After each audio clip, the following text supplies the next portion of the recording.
नमस्कार, जे sky bulletin में आपका स्वागत है। मैं हूं वर्षा पवार और चलिए बढ़ते हैं खबरों की ओर। शहर में कोरोना संक्रमितों की झड़ी लगी हुई है। शुक्रवार को राजकीय अमृतकोट चिकित्सालय प्रशासन को मिली जांच रिपोर्ट में शहरी क्षेत्र में 30 कोरोना पॉजिटिव रोगी सामने आए हैं। शुक्रवार को चिकित्सालय प्रशासन को जो जांच रिपोर्ट मिली है वह गुरुवार को भेजे गए 171 सैंपल्स की जांच की थी। 30 कोरोना पॉजिटिव रोगियों में 10 महिला तथा 20 पुरुष शामिल है जो शहर के विभिन्न हिस्सों से हैं। बढ़ते कोरोना संक्रमण के चलते शहर में चिकित्सा विभाग की ओर से रोगियों को होम आइसोलेट करने के साथ साथ गंभीर रोगियों को अस्पताल में बनाए गए विशेष वार्ड में उपचार दिया जा रहा है। साथ ही प्रशासन की ओर से जागरूकता अभियान चलाया जाकर आमजन को कोरोना संक्रमण से बचाव के उपाय बताए जा रहे हैं। आमजन से सरकारी गाइडलाइन की पालना हेतु आग्रह किया जा रहा है। मालूम हो कि सर्दी के इस मौसम में सर्दी जुकाम का अत्यधिक डर होता है और इस सर्दी जुकाम से उम्रदराज व्यक्ति ज्यादा प्रभावित होते हैं। ऐसी स्थिति में अगर कोई वृद्धजन बीमार होता है तो कोरोना संक्रमण का खतरा बढ़ जाता है। अतः आमजन से अपील है कि अपने घर के बुजुर्गों तथा बच्चों का विशेष ध्यान रखें, अन्यथा यह समय अत्यधिक घातक हो सकता है। घर से निकलते समय मुंह पर मास्क अवश्य लगावे तथा सोशल डिस्टेंसिंग की पालना करें ताकि स्वयं, परिवार तथा शहरवासियों को कोरोना संक्रमण से बचाया जा सके। शुक्रवार को राजकीय अमृतकोट चिकित्सालय के कोविड जांच केंद्र पर 162 लोगों के कोरोना जांच सैंपल्स लिए जाकर उन्हें जांच हेतु प्रयोगशाला भिजवाया गया।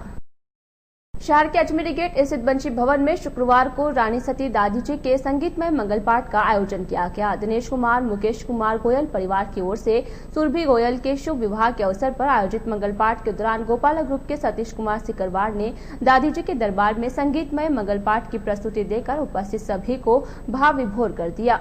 इस दौरान गायक सतीश सिकरवार ने आओ म्हारी दादी जी, पधारो म्हारी दादी जी, मेहंदी राचन लागी हाथा में तथा डोली चढ़कर दादी जी ससुराल चली आदि की प्रस्तुतियां देकर उपस्थित गोयल परिवार के सदस्यों को नृत्य करने पर मजबूर कर दिया। मंगल पाठ के दौरान आरसी गोयल, निर्मल कुमार, सुमन, कमलेश, रचना, रेणु, संतोष, मीनाक्षी, पारुल, अंजलि, कनिका सहित अन्य उपस्थित थे। अभिभाषक संघ ब्यावर के वरिष्ठ सदस्य व कवि विजय नारायण शर्मा का शुक्रवार को आकस्मिक निधन हो गया। अधिवक्ता शर्मा के आकस्मिक निधन की खबर सुनने के बाद अधिवक्ताओं, शहर के कवियों तथा उनके परिचितों में शोक की लहर दौड़ गई। शहरवासियों ने शर्मा के निधन पर शोक प्रकट करते हुए उन्हें श्रद्धा सुमन अर्पित किए हैं। शुक्रवार को अधिवक्ता विजय नारायण शर्मा की शव यात्रा जब न्यायालय परिसर के सामने से होकर गुजरी तो वहां मौजूद अभिभाषक संघ ब्यावर के पदाधिकारियों तथा सदस्यों ने शर्मा के पार्थिव शरीर पर पुष्प वर्षा करते हुए उन्हें श्रद्धांजलि अर्पित की। साथ ही स्वर्गीय शर्मा के पुत्र व अधिवक्ता गीतिकार शर्मा तथा यज्ञेश शर्मा के समक्ष संवेदनाएं प्रकट की। इसके पश्चात अभिभाषक संघ सदस्यों ने 2 मिनट का मौन रखा गया।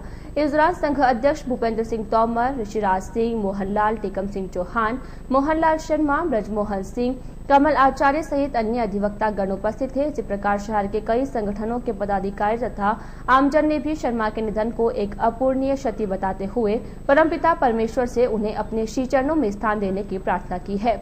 मालूम हो कि स्वर्गीय विजय नारायण शर्मा की गिनती शहर के जाने माने अधिवक्ता तथा प्रखर वक्ताओं में होती थी। बेबाक रूप से अपनी बात रखने के लिए प्रसिद्ध शर्मा कवि भी थे।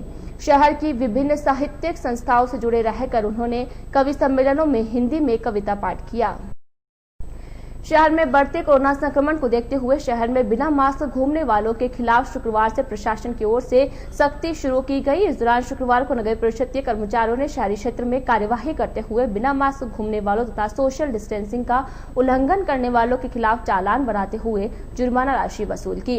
इस दौरान परिषद कर्मचारियों ने माइक से अनाउंसमेंट करते हुए शहरवासियों को बढ़ते कोरोना संक्रमण की जानकारी देते हुए संक्रमण से बचाव के लिए आगाह किया। साथ ही सभी दुकानदारों, किराना संचालकों, ऑटो चालकों तथा बस चालकों से आग्रह किया कि वे किसी भी सूरत में बिना मास्क वालों को अपने वाहनों में न बैठाएं।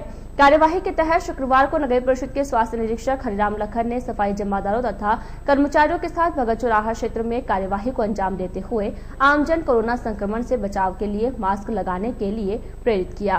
कार्यवाही के दौरान सिटी थाने के हेड कांस्टेबल गोपाल सेन भी उपस्थित थे। कोरोना संक्रमण के कारण जहां एक ओर प्रदेश में उद्योग धंधों के साथ साथ कामकाज करने वालों की आर्थिक स्थिति खराब हो गई, वहीं दूसरी ओर स्कूलें बंद होने के कारण स्कूलों में पोषाहार पकाने वाली महिलाओं के सामने भी आर्थिक संकट खड़ा हो गया। मात्र अल्प मानदेय के सहारे घर का गुजर बसर करने वाली इन महिलाओं के सामने परिवार का पेट पालना मुश्किल हो गया। महामार्च के बाद स्कूलों में पोषाहार पकाने वाली महिलाओं को मानदेय नहीं मिलने के कारण उनकी आर्थिक स्थिति दिनों दिन गड़बड़ा रही है। पोषाहार पकाने वाली इन महिलाओं को आर्थिक संकट से उबारने के लिए राजस्थान शिक्षक संघ राष्ट्रीय ने राज्य सरकार से उनके लिए विशेष पैकेज की घोषणा करते हुए उन्हें राहत देने की मांग की है।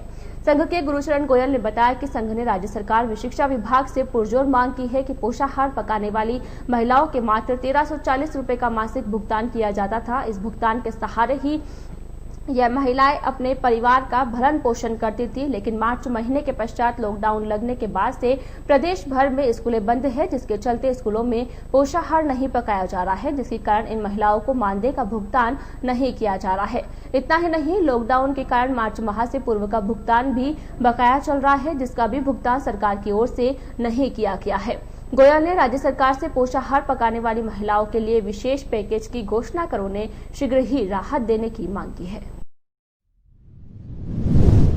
वैश्विक महामारी के संक्रमण काल में विद्यालयों में पोषाहार पकाने वाली जो महिलाएं थी, 12 मार्च को लॉकडाउन हुआ और उसके बाद में उस परिवार पर भी प्रहार हुआ इस प्रकार का कि वो अपनी आर्थिक स्थिति किसी प्रकार से विद्यालय से मिलने वाले मात्र 1320 रुपये उसमें चलाती थी। लेकिन आज उन परिवारों की जो महिलाएं हमारे विद्यालयों में आती थी, वो कई बार आकर के विद्यालय संपर्क कर रही, साहब क्या होगा, लेकिन स्थिति बड़ी दुर्भर हो रही है और ऐसे परिवार पर आर्थिक स्थिति उनकी खराब हो गई है। संगठन की सरकार से ये आग्रह है कि ऐसे परिवार जो विद्यालय के इन पोशाक पर ही थे, उनको 1320 रुपये मात्र मिलते थे, ऐसी महिलाओं को भी किसी प्रकार से आंशिक सहयोग प्रदान करने की जरूरत है और संगठन इस प्रकार की मांग करता है। संवेदनशील, पारदर्शी एवं जवाबदेह शासन की दिशा में प्रदेश के मुख्यमंत्री अशोक गहलोत तक आमजन अब अपना संदेश, शिकायत या सुझाव और सुगमता के साथ पहुंचा सकेंगे। मुख्यमंत्री के निर्देश पर इसके लिए एक नई ईमेल आईडी write2cm@rajasthan.gov.in बनाई गई है। इस पर भेजे गए ईमेल सीधे मुख्यमंत्री तक पहुंचेंगे। मुख्यमंत्री गहलोत तक आमजन की पहुंच को आसान और सुदृढ़ बनाने के उद्देश्य से बनाई गई इस नई ईमेल आईडी पर प्रदेशवासी व्यक्तिगत संदेश भेजने के साथ ही गंभीर आपराधिक प्रकरणों तथा किसी भी अन्याय के संबंध में शिकायत या अन्य समस्याओं से सीएम को अवगत करा सकेंगे। इन प्रकरणों, शिकायतों एवं समस्याओं पर मुख्यमंत्री कार्यालय की ओर से त्वरित कार्यवाही सुनिश्चित करने का प्रयास किया जाएगा। कोरोना महामारी के कारण आमजन अपने संदेश, शिकायत और सुझाव पहुंचाने के लिए मुख्यमंत्री महोदय से व्यक्ति शुरू मुलाकात नहीं कर पा रहे थे। साथ ही संक्रमण के फैलाव के खतरे एवं सोशल डिस्टेंसिंग का ध्यान रखते हुए मुख्यमंत्री निवास पर होने वाली नियमित जन सुनवाई भी संभव नहीं हो पा रही है। ऐसे में आमजन की मुख्यमंत्री तक सहजता के साथ पहुंच सुनिश्चित करने की दृष्टि से यह पहल की गई है। उल्लेखनीय है कि मुख्यमंत्री ने गुड गवर्नेंस के संकल्प को साकार करने के उद्देश्य से हमेशा ही आमजन की प्रभावी सुनवाई सुनिश्चित करने का प्रयास किया है।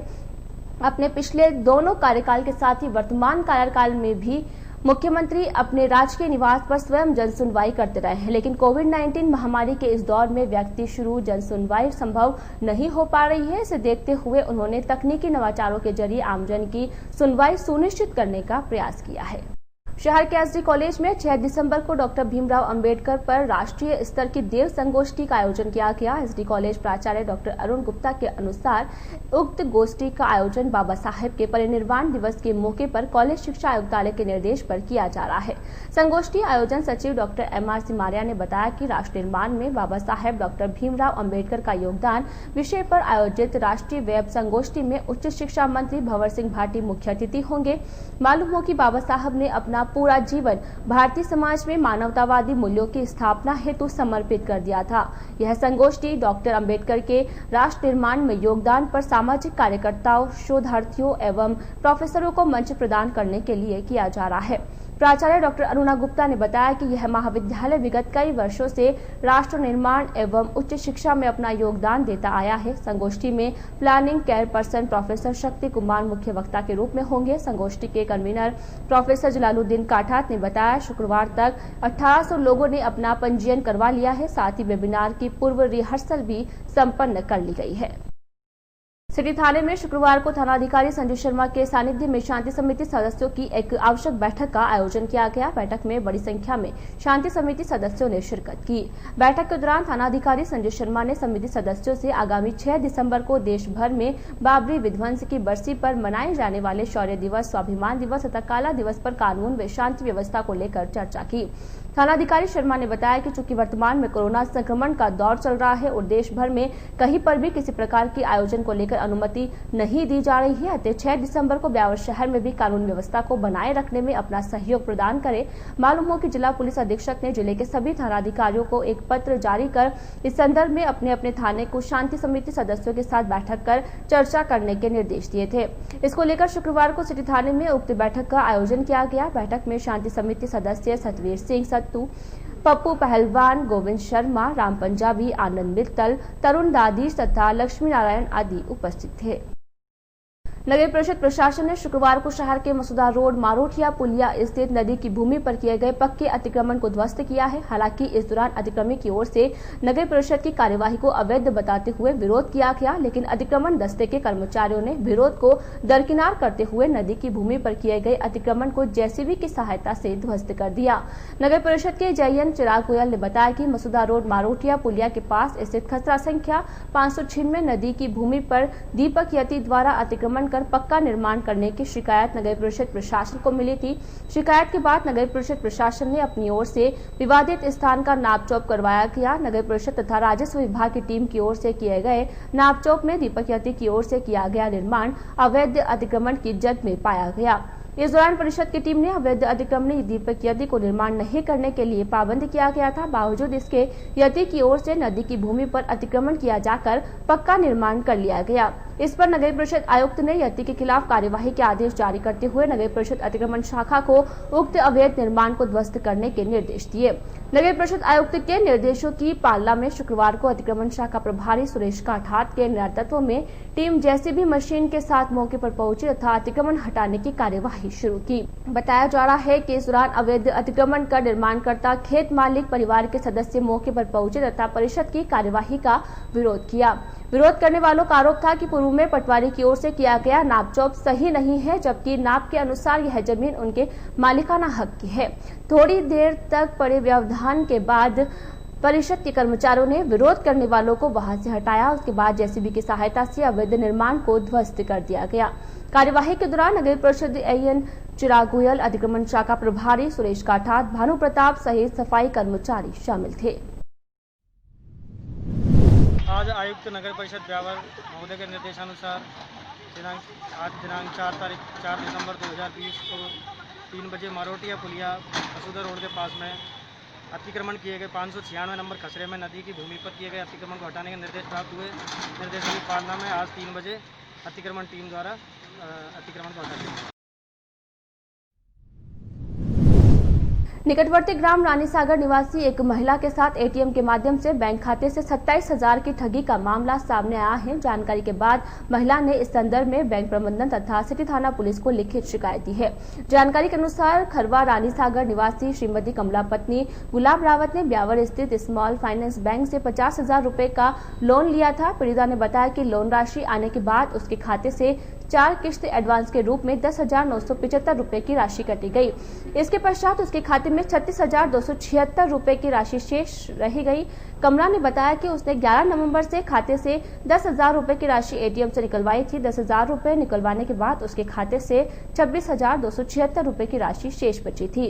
पीड़िता ने बताया कि विगत दिनों जब उसने अपने खाते का बैलेंस चेक किया तो पाया कि उसके खाते का बैलेंस 0 है। इस पर उसने बैंक से संपर्क किया तो बताया गया कि उसके खाते से महाराष्ट्र में एटीएम के माध्यम से उक्त राशि निकाल ली गई है। पीड़िता ने बैंक प्रबंधन तथा सिटी थाना पुलिस से एटीएम से राशि निकालने वाले अज्ञात लोगों के खिलाफ मामला दर्ज कर कार्यवाही करते हुए उसकी राशि वापस दिलाने की मांग की है। कमला देवी का एटीएम से 26,000 रुपये निकल गए 11 तारीख को। 2 बार निकले। सिटी थाने में मुकदमा दर्ज करवाया अभी रिपोर्ट, तो वो रिपोर्ट की कॉपी आएगी, फिर बैंक वाले उसको सबमिट करेंगे। आज के इस बुलेटिन में फिलहाल इतना ही। पूरी टीम के साथ दीजिए इजाजत, फिर मिलेंगे। नमस्कार।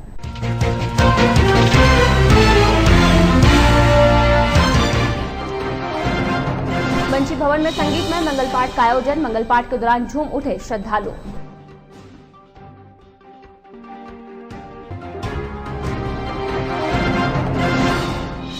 लापरवाही के खिलाफ प्रशासन ने शुरू की सख्ती। नगर परिषद की ओर से बिना मास्क वालों के खिलाफ काटे चालान।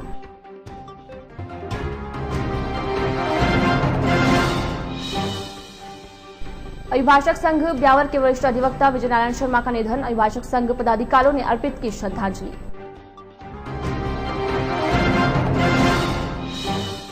और मारोटिया पुलिया पर नदी की भूमि से नगर परिषद ने हटाया अतिक्रमण। नगर परिषद की टीम ने मौके से पक्का निर्माण किया ध्वस्त।